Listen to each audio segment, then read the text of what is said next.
बहुत शीघ्र हम लोग हमारे सदगुरुदेव पूज्य द्विपीठाधीश्वर जगतगुरु शंकराचार्य जी महाराज का पावन जो जन्म जयंती उत्सव है वो भी निकट है। तो पूज्य महाराजा श्री की छाया और उनके हृदय के भावों को समझने वाले पूज्य ब्रह्मचारी सुबुद्धानंद जी हम लोगों के मध्य में हैं, तो हम लोग उनको श्रवण करेंगे। शंकरम शंकराचार्यम केशवाम बादरायणम सूत्र भाष्य कृतौ वंदे भगवन्तौ पुनः पुनः। माता मर्कतश्यामा मातंगी मदशालिनी कटाक्षतु कल्याणी कदम्बवासिनी जिह्वाग्र माताय कर्ण देवी वामेन शत्रुन् परिपीडयन्तीं गदा विघातेन च दक्षिणं पीताम्बराढ्यां द्विभुजां नमामि। धर्म की अधर्म का प्राणियों में विश्व का गौ माता की गौहत्या जगतगुरु शंकराचार्य भगवान की हर हर महादेव। हमारे परम श्रद्धे परम आदरणीय ज्योतिष पीठाधीश्वर शंकराचार्य जी महाराज, सभी आदरणीय संतजन, भाइयों बहनों, यहाँ पर शंकराचार्य जी का चातुर्मास हो रहा है। बड़ी कठिनाई से हम लोगों को समय मिला था। कई जगह के लोग बोल रहे थे कि हमारे यहाँ चातुर्मास करिए, चातुर्मास करिए। तो हमने निवेदन किया कि आप गुरु जी की तपस्थली में चातुर्मास करिए। तब समय मिला और अब इतना आनंद हो रहा है। वाल्मीकि रामायण की कथा हो रही है और उस समय शिव पुराण हुआ और शिव पुराण के बाद देवी भागवत हुई। ऐसा आनंद यहाँ बरस रहा है, ऐसा प्रवचन यहाँ पर अच्छा हो रहा है कि सब लोग प्रसन्न हैं, पूरे क्षेत्रवासी प्रसन्न हैं। और स्वामी जी के जन्म दिवस पर तो इतनी भीड़ थी कि हमको थोड़ा सा लग रहा था कि कहीं भीड़ ना हो तो थोड़ा ठीक नहीं रहेगा, पर इतनी भीड़ हुई, इतनी भीड़ हुई कि संभालना मुश्किल हो गया। इसलिए ये सफलता का कारण है। बहुत अच्छा कार्यक्रम यहाँ हुआ और हमने भी निश्चित कर लिया था कि जब तक चातुर्मास होगा रोज़ तो हम कथा सुनेंगे और यहाँ से कहीं जाएंगे नहीं। कई जगह हमारे कार्यक्रम लोगों ने बुलाए, काम थे, पर हमने कहा कि जब तक चातुर्मास नहीं हो जाएगा उसके पहले हम कुछ भी दिक्कत हो जाए, कहीं भी काम बिगड़ जाए, हम जाएंगे नहीं। और आज हमें प्रसन्नता है कि हमने गुरु जी का जन्मदिन मनाया और 26 तारीख को हमारे सदगुरुदेव भगवान का जन्म दिवस है, 102वां जन्म दिवस है। वो हम लोग सब धूमधाम से मनाएंगे और सब लोग उसमें भाग लें। बड़ी प्रसन्नता है। अरे भगवान का नाम सुनने को मिलता है, भगवान की कथा सुनने को मिलती है। नहीं तो आजकल क्या होता है कि सारा समय भागवत के नाम पर तो समय होता है, परंतु सब गाना बजाने में निकल जाता है। तो भागवत क्या हुई कुछ समझ में ही नहीं आता। और यहाँ जो हम लोग सुन रहे हैं, एक एक प्रसंग बड़े ढंग से हम लोग सुन रहे हैं। ये हम लोगों के लिए बहुत भाग्य की बात है। ऐसे अवसर बार बार नहीं आते, चाहे बारिश हो चाहे कुछ भी हो। यहाँ की क्षेत्रीय जो श्रोतागण हैं यहाँ पर अवश्य आए हैं और पंडाल खाली कभी नहीं रहा है। यही हम लोगों के लिए एक अच्छी बात है और हम लोगों के आनंद पूर्णिमा तक मिलेगा। समय जाते देर नहीं लगती। आज अमावस्या हो गई और अब 15 दिन और हम लोग इस गंगा में स्नान करेंगे। ऐसी गंगा जो शंकराचार्य जी के द्वारा बहाई जाए, उसमें स्नान करने का सौभाग्य बड़े पुण्य से मिलता है। तो आप लोग एकाग्र चित्त होकर इनकी वाणी को सुने, अपने जीवन को धन्य बनाएं। बोलिए जगत गुरु शंकराचार्य भगवान की।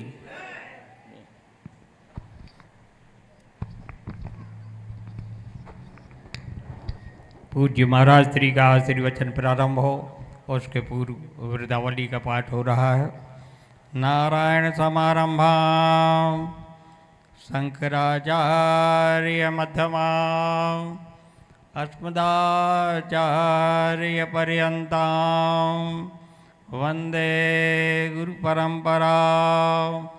श्रीमत्परमहंस परिव्राजिकाचार्यवर्याः पदवाक्य प्रमाण पारावार पारिणाः यम नियमासन प्राणायाम प्रत्याहार धारणा ध्यान समाधिष्टांग योगानुष्ठान निष्ठाः तपश्चर्या चरण चक्रवर्तिनः अनादि गुरु परंपरा प्राप्त वैदिक धर्म प्रचारण परायणाः सकल दर्शन समन्वितो वेद वेदांत सिद्धांत प्रतिपादकाचार्याः निगमागमसार हृदयाः सर्वतंत्र स्वतंत्राः वर्णाश्रम सदाचार शिक्षकाः विश्वकल्याण मानसाः अखंड भूमंडलाचार्याः श्रीमदाद्य शंकराचार्य भगवत्पाद स्थापित मर्यादा पोषण परायणाः परापर विद्या विद्योदितान्तःकरणाः श्री द्वारकाधीश समाराधन मानसाः गोमती तीरवासिनः पश्चिमाम्नाय द्वारका शारदा पीठाधीश्वराः अनंत श्री विभूषित श्रीमज्जगद्गुरु शंकराचार्य श्री सदानंद सरस्वती स्वामी वर्याः विजयन्तेतराम। धर्म की अधर्म का प्राणियों में विश्व का गौ माता की गो हत्या धर्म सम्राट ब्रह्मलीन द्वैपीठाधीश्वर जगद्गुरु शंकराचार्य भगवान के द्वारका शारदा पीठाधीश्वर महाराज के जगदम्बा महारानी के द्वारकाधीश भगवान के चंद्रमौलीश्वर भगवान के सनातन धर्म के हर हर महादेव। तरणितस्तवर्णं करुणघूर्णद्विरेफा वलिकलितकपोलोद्दानदामाभिरामं गिरिशिगिरिसुताभ्यां लालितं नित्यमङ्के स्वजनभरणशीलं शीलये विघ्नराजम्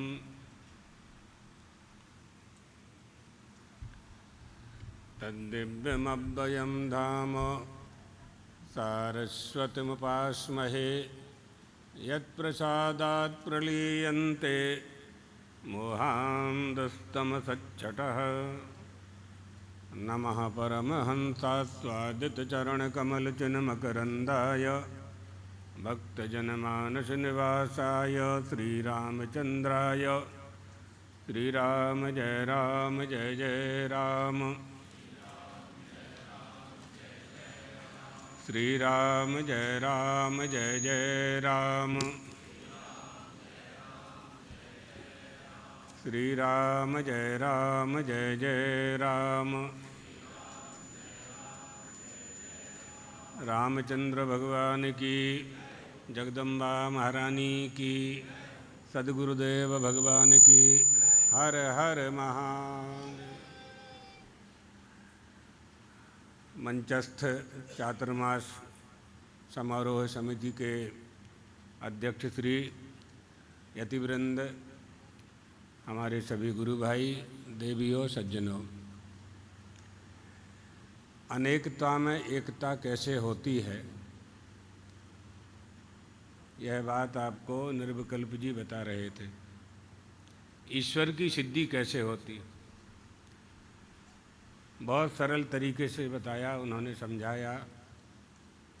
शास्त्रों की बात और उपनिषदों से एकता सिद्ध करेंगे तो उसको समझने के लिए बौद्धिक योग्यता भी चाहिए, समझाने के लिए और समझने के लिए। समझाने वाला समझा देगा, आपकी समझ में नहीं आएगा तो लौकिक उदाहरण देने से वह हृदयंगम हो जाता है। कैसे हम एक हो सकते हैं?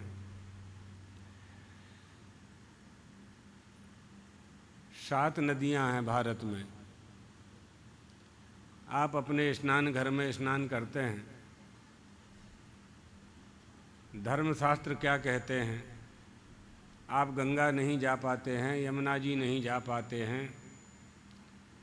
स्नान के समय इन नदियों का स्मरण कर लीजिए। गंगे च यमुने चैव गोदावरी सरस्वती नर्मदे सिंधु कावेरी जलेस्मिन् सन्निधं कुरु। 7 नदियों का जल आपके डोल में, आपकी बाल्टी में आ जाएगा। निष्ठा है, भाव है, आवाहन करेंगे। पत्थर में परमात्मा को प्रकट करने की पद्धति हमारे सिद्धांत में है, हमारा विज्ञान है, धर्म विज्ञान है ये। तो नदियों में 7 नदियों को हम इकट्ठा कर सकते हैं। 12 ज्योतिर्लिंग देखने में अलग अलग हैं, लेकिन शिव तत्व 12 के 12 में ही विद्यमान है। इसी तरह से उत्तर से लेकर के दक्षिण तक, दक्षिण से लेकर के पूरब तक, पूरब से लेकर के पश्चिम तक पूरा जो भूभाग है भारत का वो एक है, और उसमें रहने वाले जो भारतीय हैं वो सब एक हैं। देखने में अनेक अनेक हैं, देखने में अनेक हैं। तो अनेकता में एकता कैसे आएगी? धर्म और संस्कृति के कारण ही अनेकता में एकता सिद्ध की जा सकती है। दूसरा कोई उपाय नहीं है किसी के पास, क्योंकि विचित्रता और विभिन्नता और अनेकता दृश्यमान है, उसके लिए कोई प्रमाण नहीं चाहिए। प्रमाण तो एकता के लिए चाहिए। तो उत्तरम यस् समुद्रस्य हिमाद्रेश्चैव दक्षिणम वर्षम तद्भारतम नाम भारती यत्र संस्कृति। स्पष्ट कहा गया है विष्णु पुराण में कि समुद्र से उत्तर का भाग और हिमालय से दक्षिण का भूभाग हमेशा एक देश माना जाता रहा है। पुराणों की भौगोलिक स्थिति आज भी हजारों साल, लाखों साल, वर्ष पहले जो हमारे ऋषि महर्षि लिख कर के चले गए हैं वो आज यथावत हम उसे पा रहे हैं। इसी से वो जानते हैं हम कि वो भविष्य दृष्टा थे, दीर्घ दृष्टि थी उनकी। तो उन ऋषियों का ये भारत देश है। लोग कहते हैं कि ये देश ऐसा है, ऐसा है, ऐसा है, लेकिन हमारा सिद्धांत ये कहता है कि भारत देश ऋषि प्रधान देश, ऋषियों की ही यहाँ प्रधानता रही है और आज भी है। इसलिए हम इस तरह से एकता सिद्ध करते हैं। और 7 पुरियों में नहीं जा पाते हैं तो उसका उदाहरण भी दिया गया है। अयोध्या, मथुरा, माया, काशी, कांची, अवंतिका, पुरी, द्वारावती चैव सप्तैता मोक्षदायिका। ये 7 पुरियाँ मोक्ष प्रदान करने वाली हैं। प्रातः काल जब आप सो कर के उठते हैं इनका स्मरण कर लीजिए, 7 पुरियों के दर्शन का पुण्य प्राप्त हो जाता है। इसलिए विद्वान पुरुष ऐसा ही करते हैं। सबसे पहले पृथ्वी को नमस्कार करते हैं, पृथ्वी को नमस्कार करके फिर अपने हाथों को देखते हैं। कराग्रे वस्ते लक्ष्मी, पहले धरती को प्रणाम करते हैं। समुद्र वसने देवी, सारी पृथ्वी को प्रणाम हो जाता है। आप पलंग के नीचे धरती में अपनी अनामिका मध्यमा लगा करके जब प्रणाम करते हैं तो सारी धरती को नमस्कार हो जाता है। फिर अपने कराग्र देखते हैं तो लक्ष्मी का दर्शन हो जाता है। कराग्रे वस्ते लक्ष्मी, कर मध्य सरस्वती, महाकाली, महालक्ष्मी, महासरस्वती, तीनों का दर्शन हो जाता है। कितना सरल है हमारा हिंदू धर्म, कितना सरल है। करने की आवश्यकता है केवल। बहुत से विद्वानों के मन में यही तो जिज्ञासा उठती है, हमारा भारत क्या है, हमारा भारत देश क्या है, भारत में ऐसा क्या है जिससे इसको भारत कहते हैं, है ना। ये सब जिज्ञासाएं उठनी चाहिए। जब उठेंगी तो इनका उत्तर मिलेगा। हमारे धर्मशास्त्रों में इनका उत्तर है। तो ये बात है, हमारी संस्कृति का ही ये भाग है। अभी सुबोधानंद जी ब्रह्मचारी जी बता रहे थे चातुर्मास का, यही हमारी संस्कृति है। गृहस्थाश्रम वाले भी चातुर्मास कर सकते हैं, करते नहीं है वो अलग बात है, करना चाहिए, कर सकते हैं, उनके लिए भी चातुर्मास का विधान है, सन्यासियों के लिए भी है, ब्रह्मचारियों के लिए भी है। जो नियम, जिस व्रत का संकल्प गुरु पूर्णिमा को या देवशयनी एकादशी को ले ले, तो देव उठनी एकादशी तक उन लोगों का चातुर्मास होता है या पूर्णिमा तक चातुर्मास होता है। तो ये सब हमारी संस्कृति में धर्म साधन, धर्म पालन करने के विधान हैं। जैसे देश को चलाने के लिए संविधान है, इसी तरह से हमारी इस देह को उन्नति प्रदान करने के लिए, जीवन यापन के लिए शास्त्रीय विधान है। ये धर्म का संविधान है। धर्म पालन कैसे किया जा सकता है, कुछ भी उटपटांग नहीं करना है। तो धर्म पालन के लिए संविधान बनाया गया है। मनमाना नहीं कर सकते आप, मनमाना करेंगे तो फल की प्राप्ति नहीं होगी। ये सब विधान किया गया। आइए कथा में आ जाएं। कल अपने लोग जहाँ तक पहुँचे थे, भरत जी भगवान को मना रहे हैं कि आपको अयोध्या वापस चलना है। भगवान मना कर रहे हैं, हम पिता की आज्ञा का त्याग नहीं कर सकते। जाबाली ऋषि ने मनाया, वशिष्ठ जी बीच में आ गए। वशिष्ठ जी ने भी कहा कि आपको वापस चलना चाहिए, अयोध्या की प्रजा का पालन करना भी राजा का धर्म है।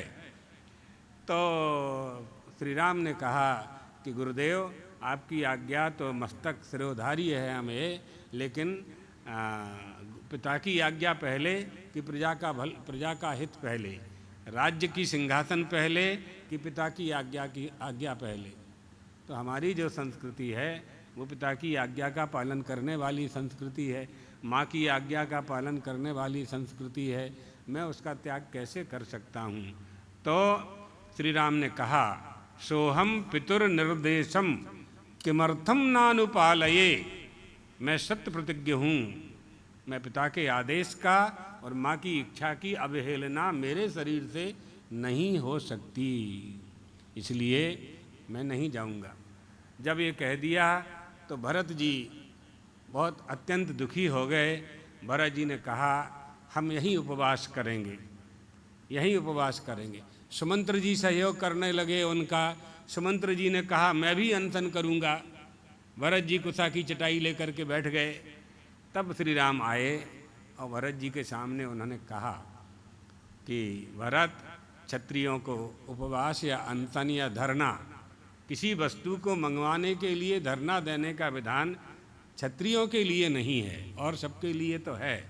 आप जबरदस्ती अपनी मांग पूरी कराने के लिए इस तरह का प्रयोग न करें। हमें भी पिता की आज्ञा का पालन करना है और तुम्हें भी पिता की आज्ञा का पालन करना है। तो तात, मैं तुम्हारा कभी अमंगल कर सकता हूँ क्या? मैं जो बोल रहा हूँ तुम्हारे मंगल के लिए ही बोल रहा हूँ। मेरे आगे धरना देना तुम्हारे लिए ठीक नहीं है। श्री राम और भरत का मिलाप देख करके देवता घबरा गए। देवता विचार करने लगे कि कहीं ऐसा ना हो कि भरत जी की बात मान करके श्री राम अयोध्या की तरफ चल पड़ें, तो निशाचरों का तो विनाश होगा ही नहीं फिर। तो फिर उन्होंने माया रची, है ना। छोरत ग्रंथ जानि खगराया, विघ्न अनेक करही तब माया। जब ग्रंथि, चिज्जड़ ग्रंथि से मुक्त होना चाहता है ये जीव, कुछ अच्छा होना चाहता है, यज्ञ यज्ञादि कुछ करना चाहते हैं आप लोग, कई तरह के विघ्न आते हैं। जो विघ्नों से नहीं डरते हैं उन्हें सफलता मिलती है। जो विघ्नों से भयभीत हो जाते हैं वो उन्हें दूसरी बार प्रयास करना पड़ता है। इसलिए देवता विघ्न करने के लिए फिर तैयार हो गए। उनका विघ्न क्या था? जैसे मंथरा की बुद्धि में उन्होंने बैठा दिया था, कैकई की बुद्धि में सरस्वती की आराधना करके उनको बैठा दिया कि इनकी बुद्धि पलटो। सरस्वती तो अच्छी ही बुद्धि देने वाली देवी है, लेकिन यहाँ बुद्धि पलटना थी कि ऐसा ना हो कि महाराज दशरथ का विलाप देख करके कैकई के मन में दया आ जाए, दया ना आ पाए। ये कोशिश देवताओं ने की। उन्हें अपना स्वार्थ सिद्ध करना था। श्री राम जी और भरत जी का प्रेम देख करके, राम भक्ति से ओतप्रोत भरत जी को देख करके देवता घबरा गए। राम भगतिमय भरत निहारे, सुरसार स्वारथी हरि ही हारे। सबको राम प्रेममय पेखा, भय अलेख सोच बस लेखा। बहुत सुंदर बात कह रहे हैं। देवता स्वार्थी होते हैं, घबरा गए, हृदय में हार मान गए और निराश हो गए। सब किसी को श्री राम, परमात्मा श्री राम को कौन नहीं चाहता था। श्री राम का स्वरूप ही ऐसा था कि सबका उनके प्रति स्वाभाविक प्रेम था। जब उनके नाम से मनुष्य का प्रेम हो जाता है, उनके नाम से मनुष्य का कल्याण हो जाता है, तो अयोध्या वासियों ने तो साक्षात उनको चलते फिरते, दौड़ते कूदते, क्रीड़ा करते हुए देखा है। उनके प्रेम की तो क्या सीमा हो सकती है। सभी प्रेम में सारावार थे। देवता इतने सोच के वश में हो गए कि जिस कुछ कहा नहीं जा सकता था। देवराज इंद्र सोच में पड़ गए। राम स्नेह सकोच वश, कह ससोच सुरराज। रचहु प्रपंचहि पंच मिली, नाही ते भयहु अकाज। सारे देवताओं को एकत्रित कर लिया गया और इंद्र ने सभा की। इंद्र सभा के अध्यक्ष बन गए, सरपंच बन गए और उन्होंने कहा सभी मिलकर के कोई ना कोई प्रपंच की रचना करें, नहीं तो बहुत बड़ा अकाज होने वाला है, बहुत बड़ी हानि होने वाली है। क्या हानि होने वाली है? भरत जी श्री राम को वापस ले जाएंगे। रावण का वध हो नहीं सकता। रावण का वध नहीं होगा तो त्राही त्राही मची रहेगी। गौ ब्राह्मण विप्र देवता सभी कष्ट में रहेंगे। इसलिए कोई ना कोई रचना हमें रचना चाहिए। सब लोग मिल करके प्रपंच रचो। प्रपंच रचने के लिए माया चाहिए। माया के बिना प्रपंच हो नहीं सकता, अन्यथा काम बिगड़ जाएगा। सुर स्वार्थी मलीन मन, कीन कुमंत्र कुठाहु। रचि प्रपंच माया प्रबल, भय भ्रम अरति उचाटु। देवताओं ने रचना रच दी, षड्यंत्र कर लिया। मलिन मन वाले स्वार्थी देवता, सुर स्वार्थी मलिन मन। अगर मलिनता ना हो, मनुष्य भी देवता ही है। मल विक्षेप आवरण से मुक्त हो जाए, मलिनता से मुक्त हो जाए, तो ये मनुष्य ही देवता है। वेदांत में तो ब्रह्म कहा है, सारी सृष्टि ब्रह्ममय है, लेकिन अभी कथा प्रसंग के कारण देवता तक ही पहुंच जाएं तो भी बहुत बड़ी बात है। केवल मन की मलिनता को दूर करना है। शुचिता आनी चाहिए, पवित्रता आनी चाहिए। अगर हमारा अंतःकरण पवित्र हो जाता है तो सारा देवत्व हम में ही विद्यमान है। यहाँ कह रहे हैं प्रबल माया जाल रच करके भ्रम और अप्रीति और उच्चाटन वहाँ फैला दिया गया। करी को चालिसो चतुर राजू, भरत हाथ सब काज अकाजू। भरत के ही हाथ में कार्य सिद्ध होना है। अकाज होगा तो भी भरत के द्वारा होगा और अच्छा होगा तो भी भरत के द्वारा ही होने वाला है। और भये जनक रघुनाथ समीपा, सन्माने सभी रवि कुल दीपा। सूर्य कुल है ना, ये श्री राम का जो कुल है सूर्य कुल है।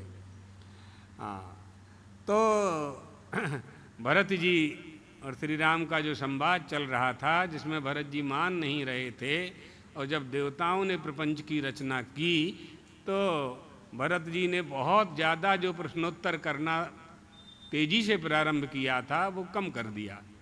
कुछ कुछ मन उनका होने लगा कि क्या भैया की बात माननी पड़ेगी, सही में श्री राम वापस नहीं जाएंगे, ऐसी बात उनके मन में आने लगी।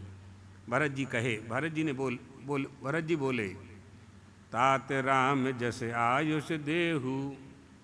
अभी तक कल तक जो हमने आपको सुनाया था वो वाल्मीकि रामायण का आश्रय लेकर के सुनाया था। आज रामचरितमानस का आश्रय लेकर के भरत मिलाप में क्या संवाद है वो संक्षेप में सुना रहे हैं, पूरा तो वो भी नहीं हो पाएगा। मेरा मत है, भरत जी कहने लगे, तात राम जस आयुष देहु, सो सब करो मोर मत एहु। श्री राम जैसी आज्ञा दें, मेरा मत ऐसा है कि सभी को उनकी आज्ञा का पालन करना चाहिए। कुछ आया ना, परिवर्तन हुआ। यह सुन करके दोनों हाथ जोड़ करके रघुनाथ जी सत्य सरल और कोमल वाणी में बोले। अब श्री राम ने बोलना शुरू किया। जब देखा कि भरत जी कुछ कुछ हमारे अनुकूल होते जा रहे हैं, विश्वास हो गया कि हमारी आज्ञा का पालन अब करेंगे ही, ये धरना पर नहीं बैठेंगे, तो श्री राम बोले, विद्यमान आपन मिथुलेशु, मोर कहब सब भांति भदेशु, रावर राव रजायस होई, और रावर साथ सही शपथ सही सिर मोई। राम शपथ सुनि मुनि जनक, सकुचे सभा समेत, सकल बिलोकत भरत मुख, बनई न उत्तर देत। श्री राम ने जब समझाया तो सब लोग ये सोचने लगे कि अब भरत जी क्या बोलने वाले हैं, क्या उत्तर देंगे भरत जी, है ना। वेद की आज्ञा, वेदों की आज्ञा पालन करने वाला जो वेदों का ज्ञाता है, जो वेदों के रहस्य को जानता है, और वेदों ने जो विधान किया है मनुष्यों के जीवन के लिए, विधि अनुच्छेद का पालन करने का जो आदेश दिया है, उसका पालन करने वाला राजा ही होता है पहले। और जब राजा उसका पालन करने लगता है तो प्रजा स्वाभाविक रूप से धर्म का पालन करने लगती है। इसलिए राजा का धर्मज्ञ होना आवश्यक है।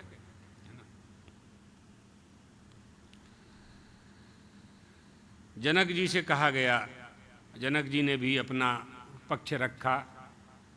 अब क्या बोलें जनक जी और क्या बोलें वशिष्ठ जी।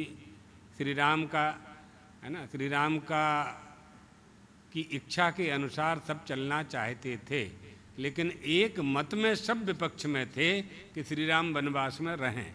सब अयोध्या, सब चाहते थे कि श्री राम अयोध्या चलें। इस मत में ही सब श्री राम के खिलाफ थे, बस खिलाफ मतलब सहमत नहीं थे। सब चाहते थे कि श्री राम अयोध्या चलें, श्री राम नहीं चाहते थे, वो वनवास में ही रहना चाहते थे। मातृदेवो भव, माता की आज्ञा पालन करने वाले की परंपरा का पालन करने वाले थे। तो जनक जी ने कहा कि आप सबके सब कुछ हैं, सबके सब कुछ हैं, और आपको जो करना है वही आप करेंगे, और हम सब आपके पराधीन हैं। बहुत विलंब न करके आप हमें ऐसा निर्णय दीजिए, काम सत्रवित धर्म रथ, सब कर शीत स्नेहु, संकट सहत सकोच बस, कहु जो आयुष देहु। आप जो आज्ञा देंगे उसका पालन सभी लोग करेंगे।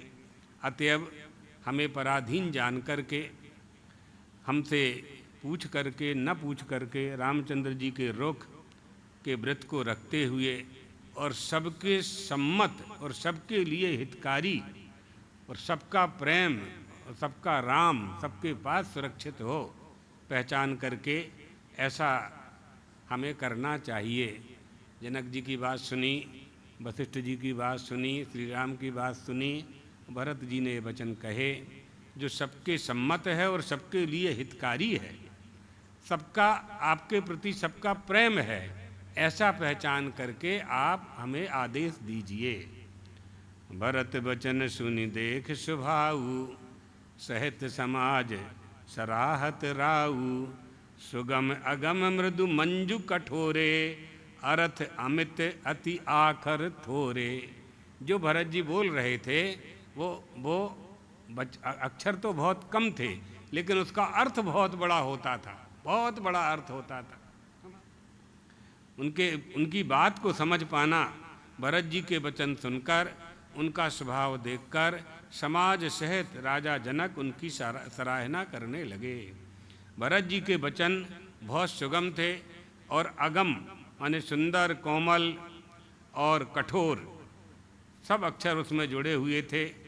थोड़े अक्षर थोड़े थे, परंतु अर्थ उसमें अत्यंत अपार भरा हुआ था। भरत ने जो कुछ कहा, भरत जी ने जो समझाने के लिए कहा, सभा लगी हुई थी, सभा से जो कहा वो सभी उस बात को उनके कहने के तात्पर्य को समझ नहीं सके।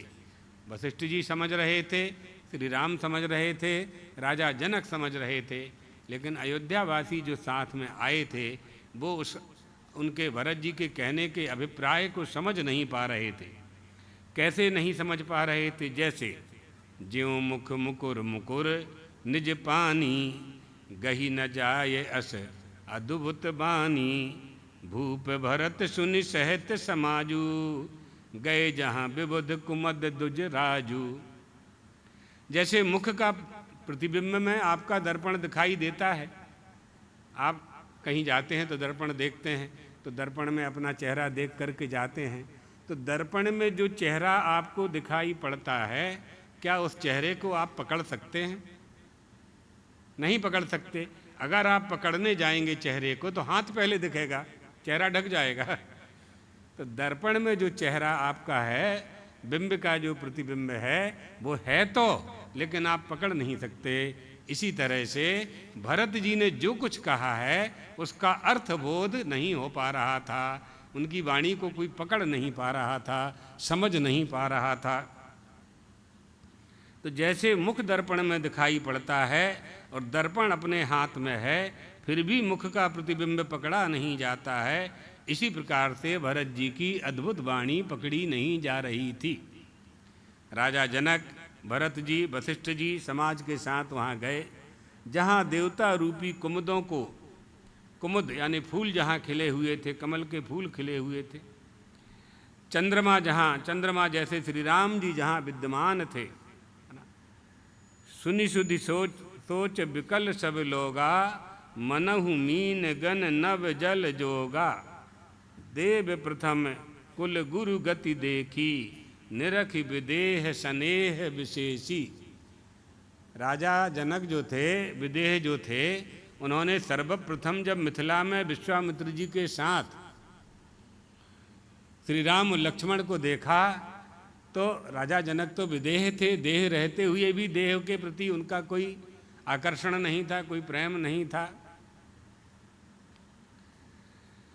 तो मूरत मधुर मनोहर देखी, भयहु विदेह विदेह विशेषी। सुंदर मूर्ति देख करके राजा जनक भी जो विदेह थे वो भी देखने लगे कि ये कौन सी, किस देह का, किस शरीर का हम दर्शन कर रहे, ये भगवान हैं कि राजकुमार हैं कि मनुष्य हैं कि देवता हैं, कौन है? ऐसा सुंदर स्वरूप परमात्मा का था कि देखते ही विदेह विदेह हो गए थे। यह समाचार सुनकर के लोग व्याकुल हो गए, और जैसे नए नए जल के संयोग में मछलियां व्याकुल होती हैं, वैसे देवताओं ने पहले कुलगुरु वशिष्ठ जी की दशा देखी, फिर विदेह जी, विदेह राजा जनक के विदेह स्नेह को देखा, प्रेम को देखा। शोक कनक लोचन मति छौनी, हरि विमल गुण गन जग जोनी योनी, भरत विवेक बराह विशाला, अनायास उगरी तेहि काला। यहाँ हिरण्याक्ष का उदाहरण दिया जा रहा है कि शोक रूपी हिरण्याक्ष ने बुद्धि रूपी पृथ्वी का हरण कर लिया था। इसी तरह से सब किंग कर्तव्य विमूढ़ हो गए थे, पूरी सभा। क्या उत्तर दें, क्या भरत जी को समझाएं, क्या श्री राम को समझावें? दोनों को, दोनों में से किसको समझाएं? कोई समझने वाला हो तो समझाएं। यहाँ तो दोनों अपनी अपनी प्रतिज्ञा पूरी करने के लिए तैयार करके निष्ठा के साथ बैठे हुए थे। तो जिस तरह से बुद्धि रूपी पृथ्वी का हरण कर लिया गया था, उसी तरह से विमल गण समूह रूपी जगत की योनि यानी उत्पन्न करने वाली, भरत के विवेक रूपी विशाल वराह यानी बारह रूप धारण करने वाले भगवान जो थे, भरत जी के विवेक रूपी विशाल वाराह ने शोक रूपी हिरण्याक्ष को नष्ट कर बिना ही परिश्रम के जैसे उनका उद्धार कर दिया था, इसी तरह से कर प्रणाम सब कह कर जोरे, राम राव गुरु साधु ने होरे, क्षमब आज अति अनुचित मोरा, कहूँ बदन मृदु बचन कठोरा। श्री राम कहना चाह रहे हैं, कुछ ऐसी बात कहना चाह रहे हैं जो भरत के लिए भी कल्याणकारी है, स्वयं के लिए भी कल्याणकारी है और धर्म पालन करने वालों के लिए भी हितकारी है। राज्य का सब कार्य, लज्जा, प्रतिष्ठा, धर्म, पृथ्वी, धन, घर, इन सभी का पालन सद्गुरु का प्रभाव यानी वशिष्ठ जी का प्रभाव करेगा, ईश्वर की कृपा करेगी, परिणाम शुभ होगा। श्री राम कह रहे हैं, भरत सहित समाज तुम्हारे हमारा, घर बन गुरु प्रसाद रखवारा, मात पिता गुरु स्वामी निदेशु, सकल धर्म धरणी धर सेतु। सेतु साधक बन जाना है। गुरु जी का प्रसाद ही घर में और वन में हमारे साथ, समाज के साथ, अयोध्या के साथ तुम्हारा और हमारा रक्षक है। वशिष्ठ जी की कृपा से ही हमारे अयोध्या का राज सुरक्षित है। वशिष्ठ जी की ही कृपा से हमारे पिताजी महाराज दशरथ पूरे राज्य का संचालन किया करते थे। माता पिता गुरु और स्वामी की आज्ञा का पालन करना और समस्त धर्म रूपी पृथ्वी को धारण करने में शेष जी के समान है। इसलिए भरत तुम्हें वही करना चाहिए जो तुम्हें करना है और हमसे वही करवाना चाहिए जो हमें करना चाहिए। तात सो तुम करहु करावहु मोहु, तात तरण कुल पालक होऊ। तरण माने सूर्य कुल, तारने वाले। साधक एक सकल सिद्धि दैनी, कीरत सुगत भूतिमय बैनी। हे तात, तुम वही करो और मुझसे वही करवाओ। इस समय तुम सूर्य कुल के रक्षक हो, रक्षा करने वाले हो। साधक के लिए वही एक संपूर्ण सिद्धियों को देने वाली कीर्तिमयी, गरिमामयी, सद्गतिमयी, ऐश्वर्यमयी त्रिवेणी है। उसका तुम्हें पालन करना चाहिए। हम पिताजी की आज्ञा पालन करना चाहते हैं। ऋणान मोचय राजानम मत कृते भरत प्रभुम। हे भरत, पिता का ऋण, ऋषि ऋण, देव ऋण, पितृ ऋण है ना, एक और है ना, ये जो ऋणत्रय, हाँ तीनों हो गए। ऋणत्रय मपाकृत्यो, तीनों ऋणों से मुक्त होना चाहिए मनुष्य को। इसलिए गृहस्थाश्रम है। ऋणत्रय से मुक्त होने के लिए गृहस्थाश्रम की श्रेष्ठता कब सिद्ध होती है? जब हम इन ऋणों से मुक्त हों। पितरम त्राहि धर्मज्ञम मातरम चाभिनंदय। भरत, तुम मुझे पिता को, माँ को ऋण मुक्त करो। पुम नाम नरक से अगर मुक्त होना है तो हमारे पिताजी की प्रसन्नता बहुत आवश्यक है। हमारे पितरों की, हमारे पूर्वजों की प्रसन्नता आवश्यक है। जिनके माता पिता प्रसन्न रहते हैं वो उनके पुत्रों को हमेशा उनका कल्याण ही होता है। इसलिए तुम्हें देखो, भाई भाई दोनों आपस में कैसी बात कर रहे हैं। दोनों एक दूसरे की मर्यादा का पालन करते हुए कैसे संवाद कर रहे हैं।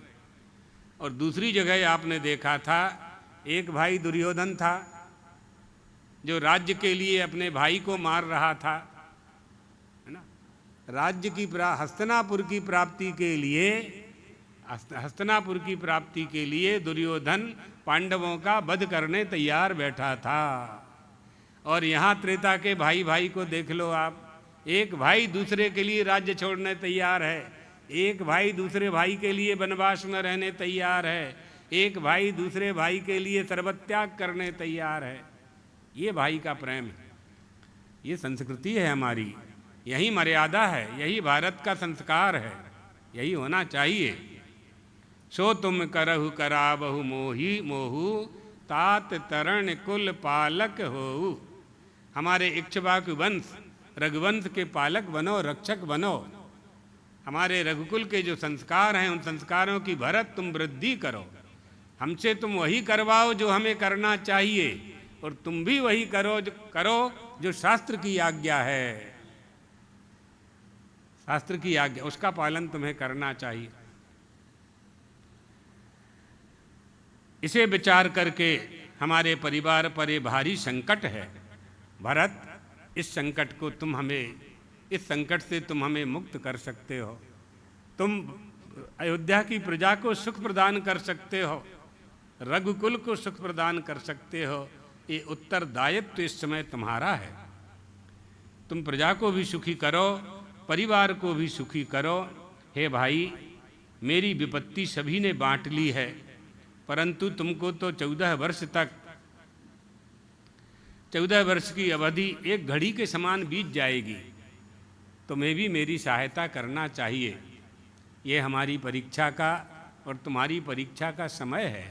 इस परीक्षा से जब हम उत्तीर्ण होंगे तो धर्म के फल को प्राप्त करेंगे, रघुकुल के ऐश्वर्य में वृद्धि करेंगे हम। इसलिए हमने कठोर शब्द तुमको कहे हैं। जान तुम्हि मृद कहाहूँ कठोरा, कुसुमय तात न अनुचित मोरा। है ना? हो ही कुठाय सुबंधु सहाये, अड़हई हाथ अस नहीं के धाये। ये जो कठोर वचन हमने कहे हैं वो इसलिए कहे हैं भरत कि आपत्ति में अपने ही अपनों की सहायता करते हैं।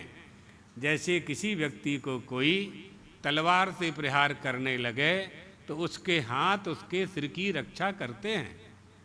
लाठी से कोई डंडा से मस्तक पर प्रहार करने लगे तो आपके दोनों हाथ उठ करके मस्तक की रक्षा करते हैं। ऐसे ऊपर आ जाएंगे, हाथ में डंडा लग जाएगा तो हाथ दूसरा लग जाएगा, लेकिन मस्तक की सुरक्षा हो जाएगी। लेकिन मस्तक पर डंडे का प्रहार अगर पड़ गया तो सिर फूट जाएगा, रक्त प्रवाह होगा और मृत्यु भी हो सकती है। आपत्ति में अपने ही अपनों की सहायता करते हैं। हो ही कुठाय सुबंधु सहाये, अड़हई हाथ अस नहीं के धाये। तुमको कोमल जान करके भी मैंने कठोर वचन कहे। कठोर यानी वियोग की बात कही। छोड़ना पड़ेगा ना, श्री राम को छोड़ करके 14 साल के लिए अयोध्या जाना पड़ेगा। इससे कठोर वचन भरत के लिए क्या हो सकते हैं। कठोर वचन का यहाँ कोई अपशब्द नहीं है, पारुष्य नहीं है, यहाँ कठोरता नहीं है। यहाँ वियोग सहन करना पड़ेगा, यही कठोर वचन है श्री राम के, भरत के लिए।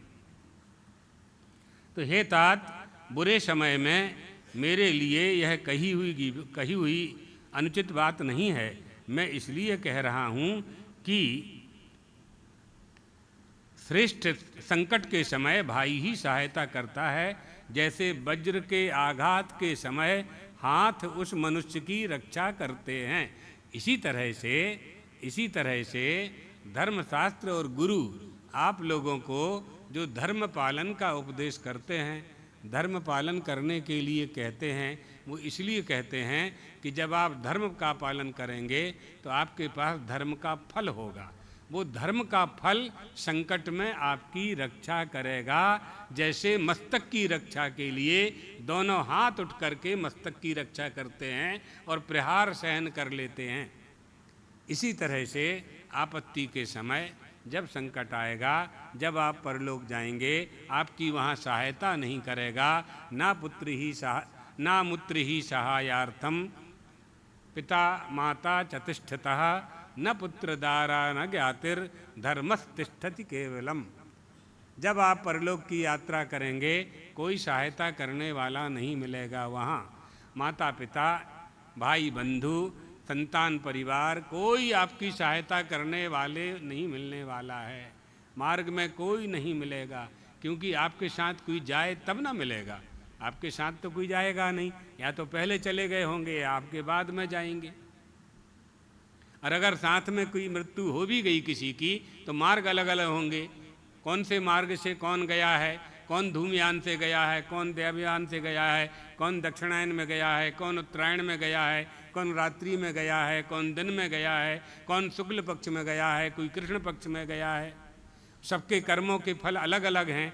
कर्म के फल के अनुसार मार्ग तय होता है, कौन से मार्ग से कहाँ प्राप्त करेगा, स्वर्ग को जाएगा कि वैकुंठ जाएगा कि इष्ट देवता के लोक में जाएगा कि नरक आदि में जाएगा कि पशु योनि में जाएगा। तो सबके कर्म फलानुसार कर्मानुसार ही गति होती है। यम यम बहावी स्मरण भावम त्यजत्यंते कलेवरम, उसी उसी को वह प्राप्त होता है। तो साथ में तो कोई जाएगा नहीं, तो साथ में कौन जाएगा? जो आपके साथ में होगा वही जाएगा। तो इस सूक्ष्म शरीर प्राणात्मा के साथ कौन जाएगा? धर्म का फल जाएगा अपूर्व बन करके, वो आपके साथ रहेगा, वो आपकी सहायता करेगा। आप बद्रीनाथ जाते हैं, केदारनाथ जाते हैं तो कलेवा लेकर के जाते हैं ना, कलेवा लेकर के जाते हैं। अब होटलें हो गई, रेस्टोरेंट हो गए, तो आप पैसा लेकर के जाते हैं। होटलों में नहीं खाना चाहिए, रेस्टोरेंटों में नहीं खाना चाहिए। कैसा भोजन है वो आपको नहीं मालूम है, नहीं खाना चाहिए। तो आप अपना ही ले जाना चाहिए अपने को, या मालूम होना चाहिए कि कहाँ कैसा भोजन प्राप्त होता है। वैष्णव भोजन जहाँ प्राप्त हो वहाँ भोजन करना चाहिए, भले ही भोजनालय में करना पड़े, लंगर में खाना पड़े, जो सदाव्रत चलते हैं वहाँ खाना पड़े। तीर्थ में गए हैं तो तीर्थ बुद्धि होनी चाहिए। तो तीर्थ बुद्धि कब होगी? आहार की शुद्धि से होगी। आहार शुद्धौ सत्य शुद्धि, तो आहार की शुद्धि होनी चाहिए।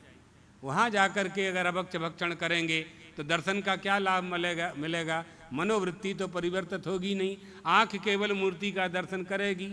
आप प्रसाद लड्डू लेकर के घर चले आएंगे, पूरे गांव में लड्डू बांटेंगे, प्रसाद लाए हैं, प्रसाद लाए हैं, प्रसाद लाए हैं। आपने पाया क्या है? क्रिया का फल तो मिलेगा, लेकिन वास्तव में तीर्थ का फल प्राप्त करना है तो आपका प्रत्येक अंग शुद्ध होना चाहिए, आपकी मनोवृत्ति शुद्ध होना चाहिए, आप जो पेटी में दान डाल रहे हैं वो धन शुद्ध होना चाहिए, आपकी वृत्ति शुद्ध होनी चाहिए, आपकी कामनानुष्ठ काम वृत्ति नहीं होना चाहिए, लोभ वृत्ति नहीं होना चाहिए। इन वृत्तियों से ऊपर उठेंगे तब आपको तीर्थ का फल मिलेगा। नहीं तो इदम तीर्थम भ्राम्यन, घूमते रहो यहाँ से यहाँ, यहाँ से यहाँ, वहाँ ईश्वर मिलेगा, वहाँ मिलेगा, वहाँ मिलेगा, वहाँ मिलेगा। जहाँ बैठे हो वहाँ तो खोजा नहीं है आपने, जहाँ बैठे हो वहाँ भी तो ईश्वर है, लेकिन आपको मालूम नहीं है, आपने वहाँ खोजा नहीं है ना। इसलिए आपकी खोज, किस वस्तु को खोज रहे हो और कहाँ खोज रहे हो, ये बहुत जानना आवश्यक है। जिस वस्तु को हम प्राप्त करना चाहते हैं वह वस्तु कहाँ मिलेगी? एक, क्यों खोज रहे हैं? दो, कहाँ खोज रहे हैं? तीन, समय क्या है, देश क्या है, काल क्या है, कैसे प्राप्त होगी? इन सब का निर्णय करने के बाद ही वस्तु प्राप्त होती है। आप लोग व्यापार में धन कमाते हैं, कैसे कमाते हैं? तो उसका पूरा आपने प्रक्रिया बनाई है, सिस्टम तय किया है, तभी ना धन का अर्जन कर पाते हैं। चाहे जैसे तो घर नहीं मिलता, कोई आपको घर बैठ के दे के नहीं जाता।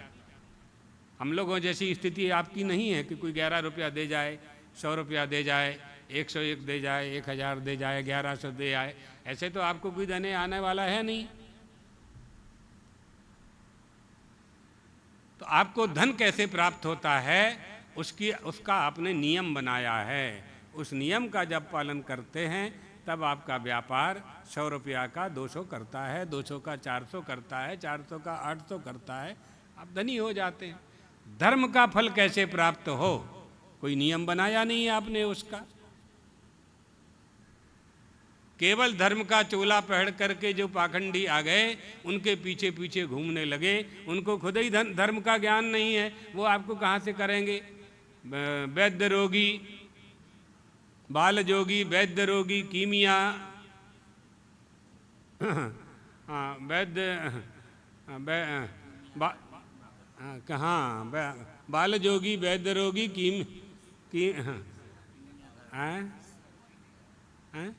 सूरमा पीठ घा आया, सूरमा पीठ घाओ रे, क्या? कीमिया घर भीख मांगे, कीमिया घर भीख मांगे, इन्हें मत पतियाओ रे। कीमिया माने सुनार, जिसके पास 100-200 किलो सोना रखा है, हाँ, सोना बनाने वाला, वो वो जा कर के आपके पड़ोस में रोटी मांगे, बिल्कुल मत देना। 2-4 किलो सोना पड़ा है उसके घर में, क्या जरूरत। बाल जोगी वैद्य रोगी, 16 साल की अवस्था में कोई महात्मा बन गया है, जल्दी विश्वास नहीं करना, परख लेना। और वैद्य रोगी, जो वैद्य खुद ही रोगी है, वो आपके रोग को कहाँ दूर करेगा, कैसे करेगा, खुद ही बीमार है वो। बाल जोगी वैद्य रोगी, सूरमा पीठ घाव रे, किसी की पीठ में बाण लगा हो, जो सीमा देश की रक्षा करने के लिए युद्ध कर रहा था और शत्रु के भय से लौट करके वापस आ गया है, ये सब दया के पात्र नहीं। सुनार भिक्षा मांगे, ये दया का पात्र नहीं है, इन पर कृपा करने की आवश्यकता नहीं है ना। इन्हें मत पतियाओ रे, इन पर दया करने की आवश्यकता नहीं है। उसका कर्तव्य था युद्ध करते करते भले ही प्राण त्याग दे दे, जब तक प्राण है तब तक देश की रक्षा करता रहे, ये उसका धर्म है। अगर वो ऐसा करता है तो सूर्य मंडल भेदनऊ, सूर्य मंडल का भेदन कर लेता है। द्वाभिमऊ पुरुषो लोके सूर्य मंडल भेदनऊ परिभ्राट योग युक्ताश्च रणे चाभिमुखे हतः। यही तो भगवान अर्जुन से कह रहे थे, तुम युद्ध करोगे क्या नुकसान होने वाला है। अर्जुन कह रहे थे कि युद्ध तो शत्रु से होता है, ये तो सब हमारे हैं।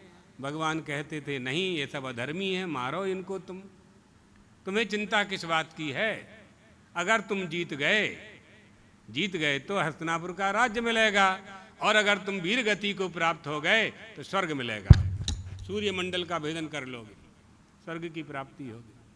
यही तो हतो वा प्राप्स्यसि स्वर्गम जित्वा वा भोक्ष्यसे महीम अधा। तस्मात्, इसलिए तुम्हें युद्ध करना चाहिए। कृत निश्चयः, इसलिए युद्ध करना चाहिए। अगर मारे गए तो स्वर्ग मिलेगा, जीत गए तो हस्तिनापुर की पृथ्वी का चक्रवर्ती राजा बनेगा तुम्हारा भाई युधिष्ठिर। नुकसान क्या होने वाला है तुम्हारा। ये सब धर्म की बातें हैं, धर्म ज्ञान ये करता है ना। भगवान यही धर्म का उपदेश कर रहे थे। तो यहाँ भगवान कह रहे हैं भरत जी से, तुम वही करो और हमसे वही करवाओ जो तुम्हें करना चाहिए। यानी जो शास्त्र का आदेश है वही तुम्हें करना चाहिए, और जो शास्त्र का आदेश है वही मुझे करना चाहिए। इसमें तुम मेरी सहायता करो, क्योंकि जैसे आपत्ति में दोनों हाथ वज्र से मस्तक की रक्षा करते हैं, इसी तरह से तुम हमारे हो। तुम हमारे, क्या कह दिया भगवान ने कि तुम हमारे हाथ हो, दाएं हाथ बाएं हाथ तुम हो हमारे। संकट में हाथ सहायता करते हैं। इसी तरह इस समय इक्ष्वाकु कुल पर, रघुवंश पर संकट है। हम संकट में हैं, हम धर्म का पालन करना चाहते हैं। धर्म के पालन के समय तुम्हें हमारी सहायता करनी चाहिए। हो ही कुठाय सुबंधु सहाये, अढ़ाई हाथ अस नहीं के धाये। असनी माने तलवार, है ना, असनी माने तलवार। तुम निश्चय त्याग करके उठो। अनशन पर बैठना नहीं है, उपवास करना नहीं है। अयोध्या लौट करके वापस जाओ। राम के आदेश से भरत उठे और हाथ में जल लेकर के, अब देवताओं ने काम करना शुरू किया। देवता जो चाहते थे वो हो रहा है। भरत उठे, हाथ में जल लेकर के बोले, सभी लोग मेरी प्रतिज्ञा अच्छी तरह से सुने। मैंने ना तो पिताजी से राज्य मांगा है और ना मेरी माँ को मैंने प्रेरित किया। श्री राम के वनवास का भी मैंने अनुमोदन नहीं किया है। यदि श्री राम को वन में रहना है और पिता के वचन का पालन करना है तो मैं भी भैया के साथ 14 वर्ष वन में निवास करूँगा। अब नई बात कह दी। अभी तक जो बात नहीं कही थी वो और कह दी। भरत जी की इस बात को सुनकर श्री राम को बड़ा विस्मय हुआ और उन्होंने कहा कि मैं जब वनवास से लौटूंगा तब भरत के साथ राज्य का स्वामी बनना स्वीकार कर लूँगा। ये वचन दे दिया। दोनों भाइयों का विचित्र संगम देख करके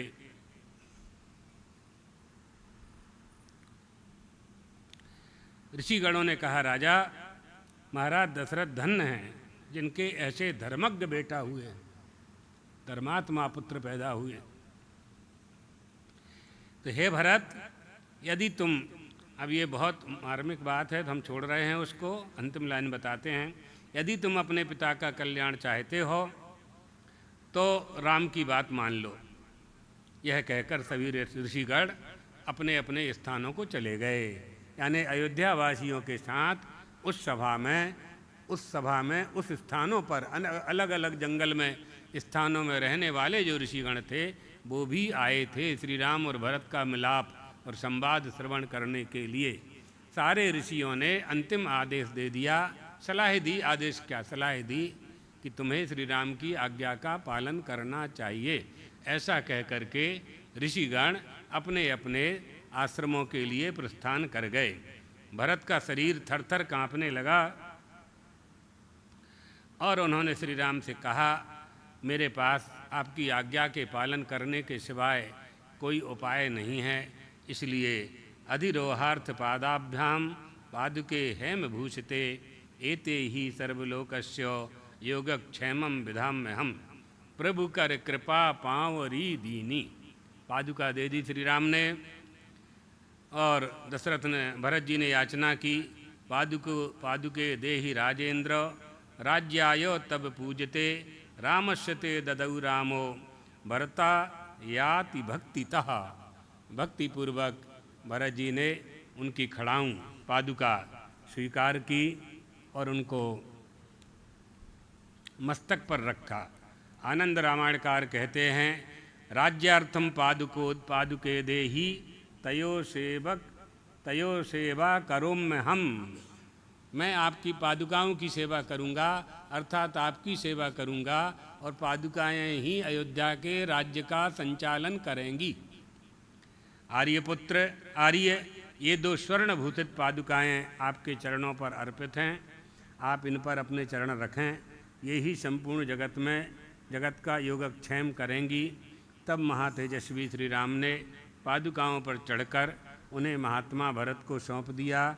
उन पादुकाओं को प्रणाम करके श्रद्धापूर्वक भरत जी ने पादुकाओं को ग्रहण किया और कहा, श्री राम भगवान भैया, मैं भी 14 वर्ष तक बलकल वस्त्र धारण कर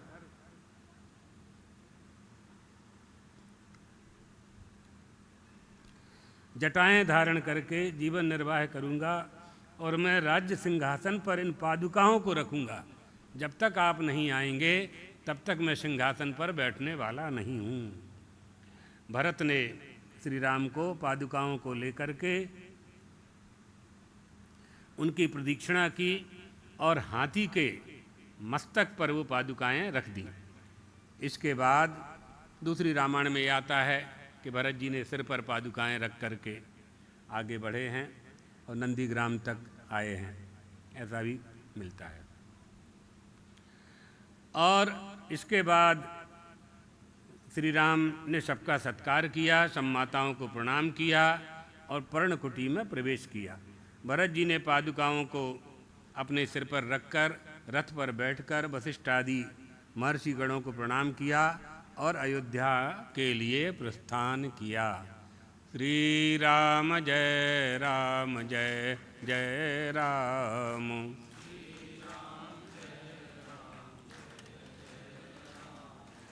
श्री राम जय राम जय जय राम।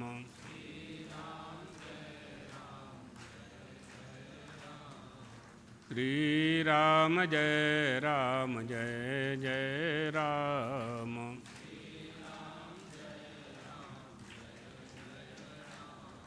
धर्म की अधर्म का प्राणियों में विश्व का गौ माता की सद्गुरुदेव भगवान की हर हर महा।